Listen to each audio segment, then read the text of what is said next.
Ken, it's Friday afternoon, just chilling here at Kaplan Cycles, having a bourbon backwoods. Mark's son was about to pull out on this badass GPZ305. So I said, man, we got to do a quick video on this thing because Mark's owned this forever, and he did a frame off on it, and it's one of the nicest 305. Well, it's the nicest 305 I've ever seen. And his son's got a kick-ass Alpine Star suit to match it. So, Mark, tell us a little bit about the bike. Go ahead, take the mic. So let's start talking. There he comes. It's a 1983 Kawasaki EX305 B1. It's only sold in this country 1 year. It was sold in European countries for about 10 years. That's badass. I've owned it 25 years. Never so much as turned the key in it until about a month ago.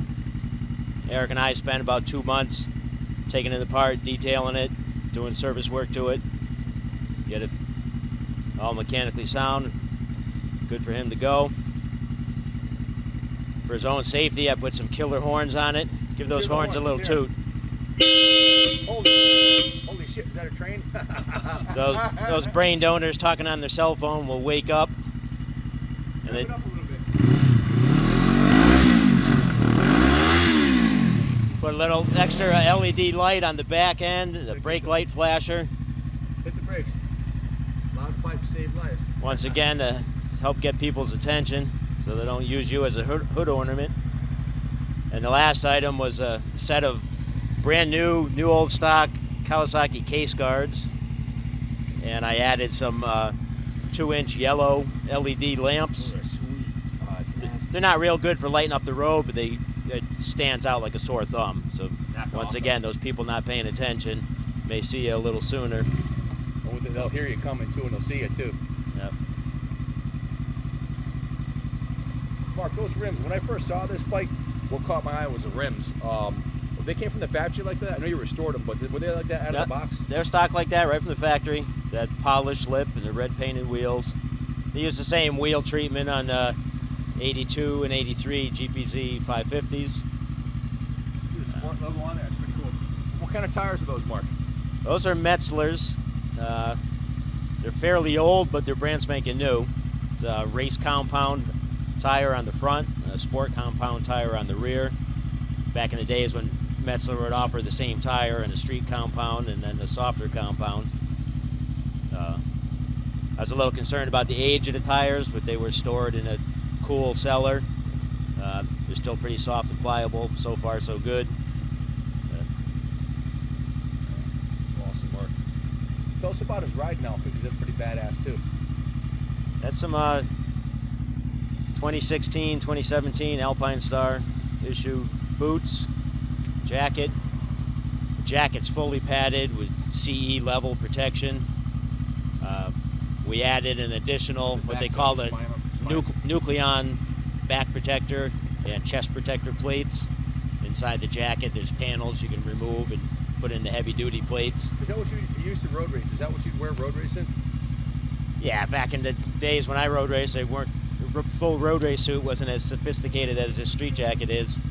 This is light years ahead in protection level. How about the helmet? That's a $600 AGV.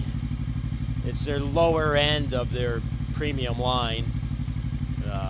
Real lightweight, doesn't weigh very much. What's this? What's that right there on the side? That is a Senna 30K. It's a communication system. You can talk person to person with up to 15 riders. You can hook it up Bluetooth to your cell phone. So you can have his cell phone set for GPS, not even have to look at it, and hear the driving instructions through the headset. These gloves have some kind of special, like iron armor inside of them too, right? On the knuckles, you can slide down the street on them if you had to. They do, and these are his lesser quality gloves. He has a set of really nice ones, which he should be wearing. If I was close enough, I'd kick him in the ass. These are good for summer, hot weather, but he's got some real long gauntlet come up to here with triple closures. Alpine Stars also. Yep. But, and the boots are matching Alpine Stars also. Yep.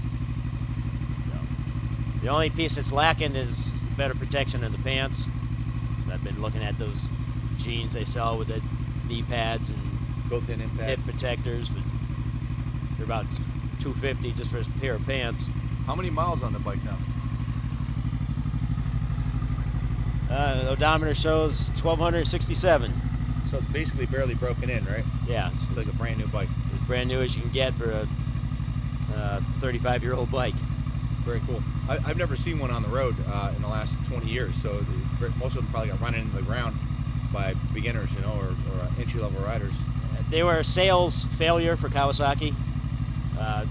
In 1985, 86, you'd go to Kawasaki dealers and find a brand new one still on the showroom floor. Came out in 83 just to supplement the GPZ line.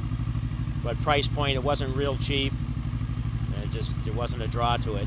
On the West Coast, they actually had a road race series with just the GPZ305, much like they had the RZ Challenge or the Interceptor series. But that too only lasted 1 year. It just wasn't popular enough.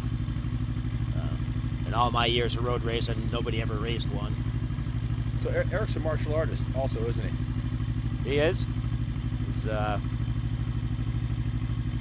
third dan in Taekwondo, Chung Do Kwan style.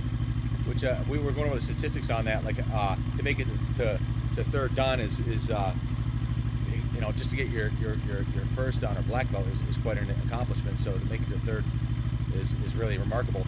Junior, we don't ever talk about this, but I figure since both of them are together, Junior's a black belt in Kempo and Jiu-Jitsu, also a junior black belt he got when he was 14 years old. So it's cool that both our kids both made it to black belt and are into riding bikes like we are, so that's pretty good stuff. Eric just recently retired from Taekwondo after 12 plus years. Decided they want to take the summer off, do some riding instead. So if you cut him off on the road, if you don't hear him coming, he's probably going to kick your ass, so stay away from the GPZ305. Alrighty. Thanks a lot, guys. Keep the shiny side up, Eric. Enjoy your ride. And hopefully you know how lucky you are and blessed to have a dad that loves you as much as your dad does to set you up with this badass setup. His mother gave him the bike. It was actually my wife's bike. She bought it for her 25 years ago, and then she got pregnant, had kids, never rode again. Now it belongs to Eric.